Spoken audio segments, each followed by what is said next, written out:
La chiesa di San Nicolò non è riuscita a contenere tutta la gente che questa mattina ha tenuto a dare l'ultimo saluto a Elettra Friselle, la bimba di appena 17 mesi del Lido di Venezia, morta lo scorso 1° giugno dopo aver accidentalmente ingerito un tappo di plastica.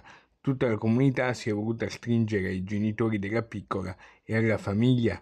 La messa funebre è stata presieduta dal parroco di San Nicolò, Don Paolo Ferrazzo, e concelebrata da Don Peter. Ciao Babi, sei entrata come un uragano nelle nostre vite, inaspettata e piena di energie. Così simile fisicamente a tuo papà e così vivace, allegra e incontenibile come la tua mamma. Sei la nostra stella cometa e parlo al presente perché le stelle brillano sempre. E dove le parole umane non arrivano, ci può essere la fede.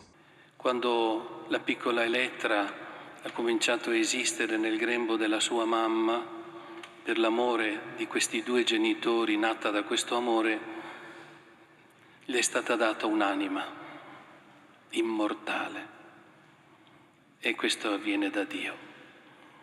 E quindi la vita di Elettra, come quella di tutti noi, si compie in Dio. Al termine della messa tanti palloncini colorati con il nome di Elettra sono volati in cielo. Le offerte raccolte durante il funerale andranno a sostenere un'opera concreta di carità. Un gruppo silenzioso di persone ha poi raggiunto a piedi il viale d'ingresso alla sede del punto di primo intervento dell'ex ospedale al mare. Qui sono stati attaccati ad un albero alcuni nastrini bianchi con un pensiero e una dedica per Elettra.